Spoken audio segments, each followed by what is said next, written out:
Corla. Minister, I welcome the opportunity to address the House on the provision of Budget 2020 and what has been described as a Brexit budget.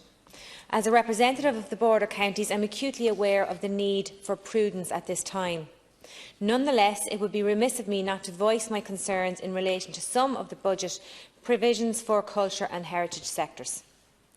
There was undoubtedly an expectation within the arts community that this budget would build on the strides that have been made in Budget 2019. Dr Cavan, the chairman of the Arts Council, in Tuesday's Irish Times indicated he expected an increase of around 10% for the Arts Council budget. The National Campaign for the Arts had anticipated a 15% increase for the budget. Screen Ireland, in its pre-budget submission, had sought at least 20 million in funding from the 2020 budget.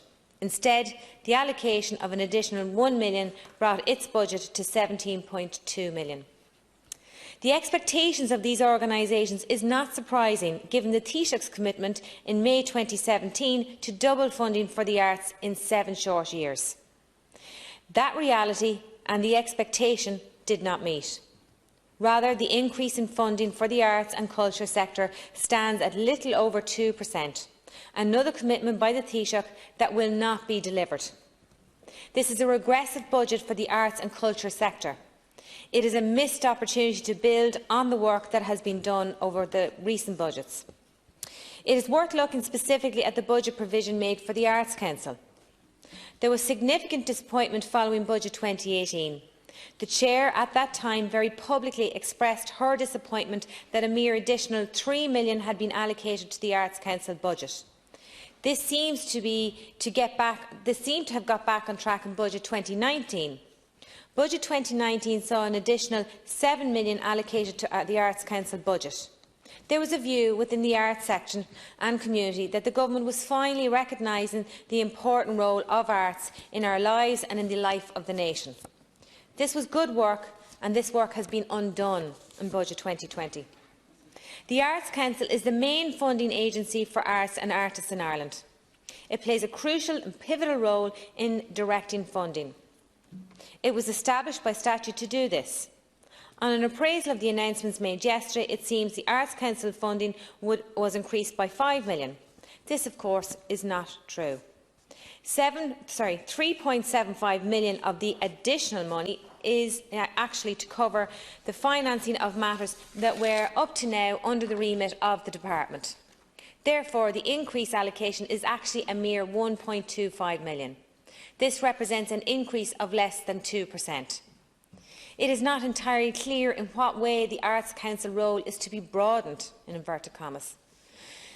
This was a specific reference in the Minister's press release to the Council to take over Culture Night and Creative Schools. This, of course, would be welcomed. After the fiasco of the attack on the arm's-length approach and principle immediately following the introduction of Creative Ireland initiative, this is an important step towards ensuring public monies is fairly and transparently distributed. The Arts Council must have a budget that allows it to provide supports for artists, enable the creation of works of excellence and allowing people across the country to have access to high-quality arts experience. The Council cannot be expected to do this on small budgets. And ultimately, Minister, I'd just like to say to you that for the artists of this country, the Government are very good at lauding our artists to represent us nationally and internationally and globally. However, in this budget, consistently they are being treated as second-class citizens. They are one of the few industries in this country that has no job security. They have no pension. There is no such thing as healthcare for them. There is no maternity leave, and they have little chance of ever securing a mortgage on the pay scales they would be on, and ultimately ever owning their own home. On the heritage side of things, the monies announced under the Heritage Programme was also disappointing. Whilst the headlines figures suggest an increase of 15.5% on the provision made in the Budget 2019, the reality is somewhat different. 7 million of the 8 million announced is towards peatland restoration and generating jobs in the Midlands, which is welcome. This 7 million forms part of the Just Transition Fund announced to support workers in the Midlands. The Government are actually double counting and selling the same money twice. This is another example of government spinning. The increase in existing obligations to heritage is in fact £1 million. How would additional funding be used to provide for the Arts Council? We have some way to go in returning to its budget of years ago of £20 million.